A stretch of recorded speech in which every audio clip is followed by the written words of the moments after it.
Pada dasarnya beribadah itu nikmat, karena hamba dapat bercengkerama dengan Sang Kekasih. Namun, merasakan nikmatnya ibadah itu tidak instan, tetapi perlu perjuangan, latihan, dan pendakian spiritual, mujahadah wariyadah ruhiyah, yang berpangkal pada penyucian hati.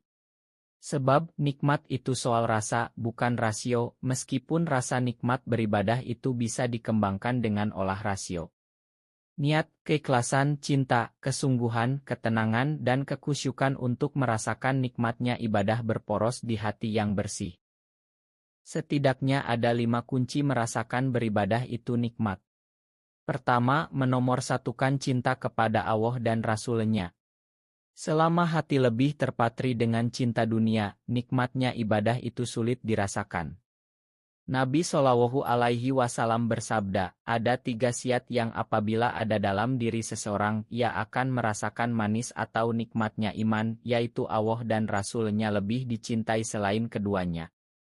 Ia mencintai seseorang tidaklah mencintainya, melainkan karena Allah. Ia membenci untuk kembali kepada kekairan setelah Allah menyelamatkannya darinya sebagaimana ia benci apabila dilemparkan ke dalam neraka. Hadis riwayat Muslim.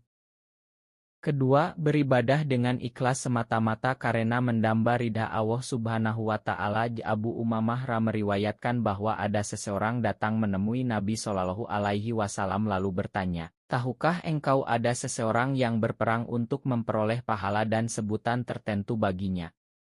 Rasulullah lalu menegaskan, dia tidak mendapat apa-apa. Orang itu mengulangi pertanyaannya sampai 3 kali dan Rasulullah Muhammad Shallallahu Alaihi Wasallam menegaskan hal yang sama, dia tidak mendapat apa-apa. Kemudian Rasulullah bersabda, sesungguhnya Allah tidak menerima amalan kecuali dilakukan dengan ikhlas, semata-mata mencari ridhanya. Hadis riwayat An-Nasai.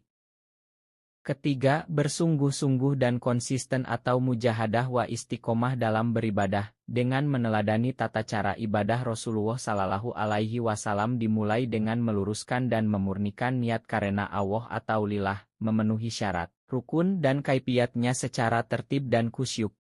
Dengan konsistensi dan kekusyukan, pelaksanaan ibadah bisa dirasakan nikmat dan lezat.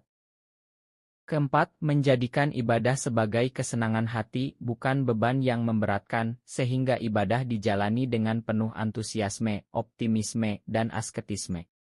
Nabi Muhammad Shallallahu Alaihi Wasallam bersabda, sesungguhnya di antara kesenangan dunia kalian yang aku cintai adalah wanita dan wangian.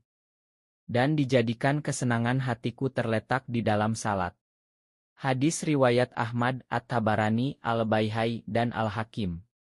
Kelima, menjauhkan diri dari maksiat dan perbuatan dosa, melalui penyesuaian diri berakhlak mulia. Nikmatnya beribadah makin bertambah seiring dengan aktualisasi akhlak mulia dalam kehidupan nyata karena akhlak mulia merupakan buah dari ibadah bermakna, ibadah yang dirasakan sebagai kebutuhan dan kenikmatan.